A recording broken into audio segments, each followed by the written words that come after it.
ஓபிஎஸ்ஸையும் இளங்கோவன் நேற்று மேடையில் சொல்லியிருக்காரு, ஸ்டாலின் ஆட்சி காமராஜர் ஆட்சி போல நடக்குது, அது எந்த ஒரு குற்றம் இல்லை, காமராஜர் ஆட்சி போல நடத்துறாங்க. இந்த பணம் 10 செய்யும்னு ஒரு பழமொழி இருக்குது, கேள்விப்பட்டிருக்கீங்களா? இங்கே 11 செய்யும் போல். ஒருத்தர் வந்து நீங்கள் எடுத்துக்காட்டு ஒருத்தரை மிகைப்படுத்துறது அல்லது பெருமைக்குரியதாக பேசுவது அல்லது பாராட்டுக்குரியதாக நடத்துவது, இல்லை உங்கள் கூட இருக்கிறவங்களுக்கு எங்கள் ஊர்லலாம் அந்த ஐஸ் வைக்கிறது, ஜிங்சாக் போடுறதும்பாங்க, அந்த மாதிரி செய்ய விரும்புகிறீங்க அப்படின்னா தாராளமாக உங்களுடைய மூதாதையர்கள் அவங்களோட பேரை சொல்லணும். எங்களுடைய பாட்டன்கள் அவர் எப்படிப்பட்ட ஒரு தனித்துவமான ஆள். ஐயா காமராசரோடு வந்து நீங்கள் மரியாதைக்குரிய ஐயா ஸ்டாலினை ஒப்பிடுவது எவ்வளோ பெரிய ஒரு இழுக்கு எங்கள் தாத்தாவுக்குன்றதை நீங்கள் உணர்ந்து பார்க்கணும்.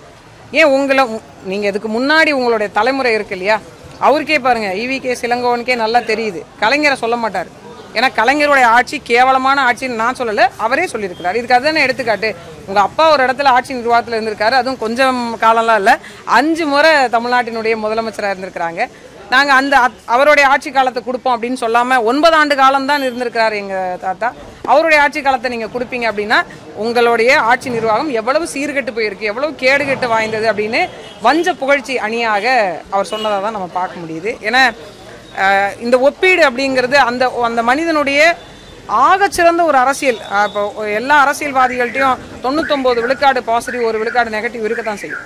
ஆனால் அந்த மாதிரி ஒரு இடத்துல கூட அவரை குறை சொல்ல முடியாத அளவிற்கு நிர்வாகத்தை மக்களுக்கு செய்ய வேண்டிய பணிகளை செய்து கொடுத்தவர் மரியாதைக்குரிய ஐயா எங்களது பெரும்பாட்டன் காமராசர் அவர்கள். அவரோடு வந்து ஸ்டாலினை ஒப்பிடுவது வந்து பெரிய கண்டனத்துக்குரியது. சீமான் போன்ற அரசியல் ஆட்சிக்கு வந்தால் மக்கள் ரொம்ப கஷ்டப்படுவாங்க, பெண்கள் கஷ்டப்படுவாங்க குற்றச்சாட்டு வச்சிருக்காங்க. அதே மாதிரி பரதேசிகள் வந்து வந்தா என்னவாகுமா, ரொம்ப கஷ்டப்படுவாங்க மக்கள், ரொம்ப பெண்கள் கஷ்டப்படுவாங்க, மக்கள் ரொம்ப கஷ்டப்படுவாங்க இவங்களாம் ஆட்சிக்கு வந்தா அப்படின்னு சொல்லியிருக்காரு. சரி, இப்போ எல்லாம் பெண்கள் எல்லாம் வந்து அப்படியே சுகபோக வாழ்க்கை வாழ்றாங்களா, நிம்மதியான வாழ்க்கை வாழ்றாங்களா? ஆமாங்க, இந்த 1000 ரூபா கொடுத்து ஃபேர் அண்ட் லவ்லி கம்பெனியை வாழ வச்சிருக்காங்க. இந்த 1000 ரூபா கொடுத்து தான் நாங்கள் பலன்னு இருக்கிறோம். இந்த 1000 ரூபாயை வாங்கி தான் சாப்பாடு வாங்கி சாப்பிட்றோம். இந்த 1000 ரூபாயை வாங்கி தான் பிள்ளைய படிக்க வைக்கிறோம். இந்த 1000 ரூபா வாங்கி தான் மருத்துவ செலவு பார்க்குறோம். இந்த 1000 ரூபாய் வாங்கி தான் வீட்டுக்கு கூரை போடுறோம். இந்த 1000 ரூபாய் வாங்கி தான் கரண்ட் பில் கட்டுறோம். இந்த 1000 ரூபாய் வாங்கி தான் எல்லா வேலையும் நாங்கள் செய்கிறோம். மாதம் இந்த 1000 ரூபா கொடுக்கறதுல தான் கல்வி, மருத்துவம், எங்களுக்கு தூய குடிநீர், நல்ல உடை, நல்ல பளபளப்பான முகம், ஆடை, ஆபரணங்கள். 1000 ரூபாய் எடுத்துகிட்டு போனோன்னா நான் 60 பவுன் நகை எடுத்துகிட்டு வந்துடுவோம் ஒரு மாதத்துக்கு. 1 கிராம் நகை 7000 ரூபாய் விற்கிறாங்க. ஒரு முந்தா நாள் போய் ஒரு திருமண தேவையான நகை எடுக்க போய் திரும்பி வந்தேன் நான். அப்படி தான் இருக்குது இன்றைக்கி நிலமை. இந்த 1000 ரூபாய் எதை தந்துடும் நீங்கள் நினைக்கிறீங்க? அப்படியே அந்த 1000 ரூபாயை 30 நாளைக்கு பிரிங்க, ஒரு நாளைக்கு 33 ரூபாயை வச்சு மரியாதைக்குரிய ஸ்டாலின் ஐயா அவர்களுடைய குடும்பம் வாழ்ந்துருமா? துர்கா ஸ்டாலின் அவர்களுக்கு இந்த 1000 ரூபாய் போதுமா? சீமான ஆட்சிக்கு வந்தால் வந்து பெண்களுடைய வாழ்க்கையெல்லாம் பறி போயிடுமா? இது வரைக்கும் எத்தனை முறை நாங்கள் ஆட்சியில் இருந்து பெண்களுடைய வாழ்க்கை பறி போயிருந்தவங்கெல்லாம் கூட இருந்து பார்த்தாங்க. உண்மையிலேயே பெண்களை ஒரு சபிக்கப்பட்ட இனமாக மாற்றியதே இந்த குரூப்பு தான். எங்களுக்குன்னு தன்மானம் இருக்குது, எங்களுக்குன்னு சுய உழைப்பு இருக்குது, எங்களுக்குன்னு இந்த நிலத்தில் மதிப்பும் மரியாதையுமாக வாழ வேண்டிய சூழல் இருக்குது. ஒரு பெண்ணுக்கான ஆகச்சிறந்த சுதந்திரம் என்ன தெரியுமா? எப்படியெல்லாம் வாழக்கூடாதுன்னு வாழணும்னு ஆசை இருக்கோ அது மாதிரி வாழக்கூடாதுன்னு ஒரு எண்ணம் இருக்குல்ல, அந்த வாழக்கூடாதுன்னு எண்ணத்தின்படி வாழ முடியாமல் இருக்கணும். அப்படி ஒரு நிலைப்பாட்டில் இது வரைக்கும் பெண்களை வச்சுருக்காங்களா? நீங்கள் 1000 ரூபாய் இலவசமாக கையில் கொடுக்குறத நான் அவமரியாதை நினைக்கிறேன். அதே நேரம் எனக்கான உழைப்பில் ஈடுபடுத்தி உற்பத்தியை பெருக்கி எனக்கான வருமானத்தை நீ அந்த நேரத்தில் கையில் கொடுத்தீங்கன்னா நான் கௌரவையோடு வாங்குவேன். அந்த காசை நெஞ்ச நிமித்தி வாங்குவேன். இதை நான் உழைச்ச பணம்னு வாங்குவேன். நீங்கள் கூணி குறுகி நான் வாங்க வேண்டிய சூழ்நிலைக்கு நீங்கள் கொண்டு வந்து எங்களை தள்ளியிருக்கீங்களா இல்லையா? எங்களுக்கே நல்லா தெரியும், சாராயம் வித்த காசை தான் நீங்கள் கொண்டு வந்து 1000 ரூபாய் எங்கள்கிட்ட கொடுக்குறீங்கன்னு. மாதம் 12000 ரூபாய் என் வீட்டிலேருந்து பிடுங்கிட்டு 1000 ரூபாய் கொண்டாந்து என்கிட்ட திருப்பி கொடுக்குறீங்கன்னு எனக்கு நல்லா தெரியும். இதனால் சீரழிய போகிறது இந்த பெண்களோட வாழ்க்கை. எத்தனை பெண்கள் வந்து இன்றைக்கி இளம் விதவைகள் அதிகமாகிட்டாங்க. நாங்களா சொன்னோம்? உங்களோட ஆட்சி நிர்வாகத்தில் இருக்கக்கூடியவர்களே சொல்கிறாங்க, இப்போ இருக்கக்கூடிய ஆட்சியும் சேர்த்து. மரியாதைக்குரிய கனிமொழி சொன்னாங்க, அது வந்து அதிமுக ஆட்சி காலத்தில். இப்போ 4வது ஆண்டை தொட போகிறீங்க, நீங்கள் நிறுத்தியிருக்கணும்ல. அந்த பெண்களை செம்மாந்து வாழ வச்சுருக்கணும்ல, செழுமையாக வாழ வச்சுருக்கணும்ல. இப்போ வரைக்கும் அடி உத. குடும்ப வன்முறை சட்டத்தில் ஒரு வருடத்துக்கு எத்தனை வழக்குகள் பதிவாகுதுன்னு போய் பாருங்கள். பாலியல் வன்கொடுமை எதிர்ப்பு சட்டத்தில் எத்தனை வழக்குகள் பதிவாகுதுன்னு போய் பாருங்கள். ஆனால் இவங்க சொல்கிறாங்களே பரதேசின்னு, அந்த பரதேசின்னு சொல்லக்கூடிய எங்கள் அண்ணன் சீமான் வந்த பிறகு ஒரு வழக்கு பதிவாச்சுன்னா நீங்கள் என்ன ஏன்னு கேளுங்க. அதுக்கப்புறம் நாங்கள் பார்த்துக்குறோம். பெண்கள் வந்து சுதந்திரமாக சரி எல்லாத்தையும் பேசுகிறாங்க. இந்த பரதேசிகள் நாங்கள் சொல்கிற வார்த்தை ஒரு தடவை கூட நீங்கள் சொல்லிய பெண்களுக்கு சம பங்கீடு அப்படின்னு அரசியல் வாய்ப்புகளை சொல்லவே இல்லையே. எப்படிப்பட்ட ஒரு இது பாருங்க. இப்போ காசு இருக்கிறவனுக்கும் இங்கே ஒரு பேச்சு, காசு இல்லாதவனை பார்க்குற பார்வையே வேறு. ஏழை எளிய மக்கள்னாலே பரதேசிகள்னு இவங்க முடிவு பண்ணி வச்சுருக்காங்க. ஆனால் சில பரதேசிகளை வாழ வச்ச பரதேசிகளாக தான் நாங்கள் இன்ன வரைக்கும் இருக்கோம். இப்படி பேச வேண்டியது இருக்கா இல்லையா? ஆனால் பேசிட்டு அவங்க நாகரிகம் மட்டும் பேசுகிறாங்க அப்படின்னு அடுத்த வார்த்தைக்கு வர்றீங்க. எங்களை பேச வைப்பது யாருன்ற கேள்வியை வைக்கிறேன். விஜய் சீமான் கூட்டணி 2026 எப்படி இருக்கு? இல்லை, அண்ணனும் தம்பியும் சேர்றது ஒரு குடும்பம், அவ்வளோதான். இதை நம்ம எப்படி இருக்கும் அப்படின்னு சொல்ல முடியாது. தமிழக மக்கள் கையில் இருக்கும், அவ்வளோதான். இல்லை, அது அவரோட விஜய் சொன்னா தானா அந்த மாதிரி இல்லைன்னா விஜயோட இந்த மாதிரி அண்ணன் அவரோட நான் கலந்துக்கிறதுக்கு வாய்ப்பு இருக்குது அப்படிங்கிற மாதிரி சொல்லியிருந்தாரு. அந்த மாதிரி அழைப்பு ஏதாவது இருக்காக்கா நீங்கள்? இல்லை, அது அண்ணன் அதுக்கு அந்த கேள்விக்கான பதில் அண்ணன் சொல்லியிருக்காங்க. ஏன்னா இப்போ அவங்க அழைக்கும் பட்சத்தில் இப்போ ஒரு பெரிய மாநாடு நடத்துகிறாங்க அப்படின்னா ஒரு தம்பிக்கு தன்னோட அண்ணனை அழைக்கணும் அப்படின்ற எண்ணம் இருக்கும் பட்சத்தில் அவர் கண்டிப்பாக கூப்பிடுவார். தனக்கு முன்னோடியாக பார்க்கலாம்.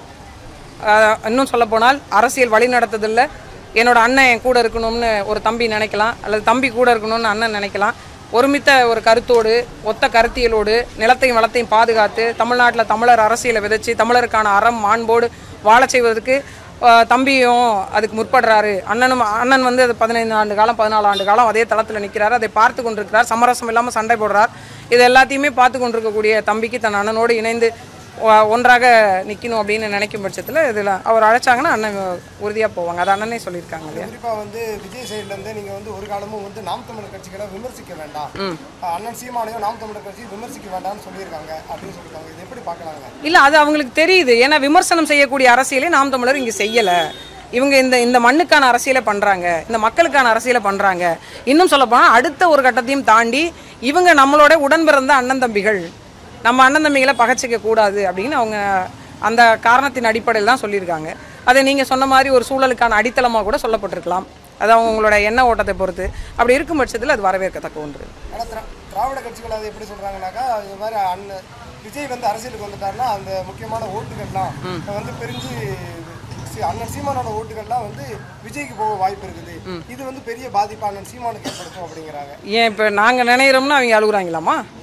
என்னப்பா இது கதை? உண்மையிலேயே இங்கே என்ன நடக்குது தெரியுங்களா? ஒரு வெளிப்படையான ஒரு உண்மையை சொல்கிறேன். இங்கே சேரன், சோழன், பாண்டியன் இவங்க 3 பேருமே பங்காளிங்க தான். இவங்க ஒற்றுமையாக இருந்தால் ஏது இங்கே விஜயநகர பேரரசு, ஏது இங்கே முகலாய பேரரசு இங்கே வந்திருக்க வாய்ப்பே இல்லை இல்லையா? இந்த ஒற்றுமையை உடச்சி தான் இதுவ நாள் வரைக்கும் 1000 ஆண்டுகளுக்கு மேலாகியும் தமிழர் நாட்டில் ஒரு தமிழர் நல்ல அரசு அமைக்க முடியாத அளவிற்கான ஒரு வேலையை முதல்ல என்ன செஞ்சாங்க? இந்த பங்காளி சண்டையை தூண்டி விட்டாங்க. பிறகு சாதி கலவரம், அப்புறம் மத கலவரமாச்சு. ஏன்னா இங்கே தமிழன் ஓர்மித்து ஒரு குடையில் இருந்தான் அப்படின்னா அவனுக்கான அரசியலை அவன் தீர்மானிச்சிருவான்.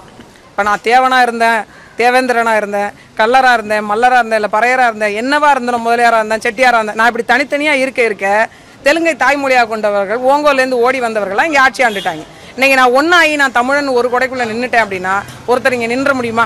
இங்கே திராவிட வரலாறு அப்படின்னு கருணாநிதியினுடைய வாழ்க்கை வரலாற்று குறிப்புகளை பாட புத்தகத்தில் ஏற்றிட முடியுமா?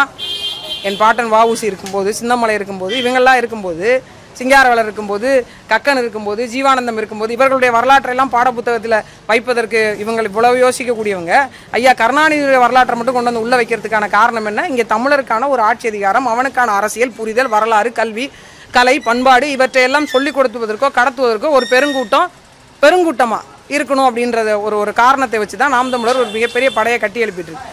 அதுக்கு ஒரு தம்பி தோளோடு தோள் கொடுக்க வர்றாங்க அப்படின்னு அந்த ஒருமித்த ஒரு விஷயம் சேர்ந்துருச்சு அப்படின்னா இங்கே ஒன்று அவங்க செல்லுபடி ஆகாத ஒரு விஷயமா போயிடுவாங்க. ஒரு காகித குப்பை போல் கசங்கி போயிடுவாங்க.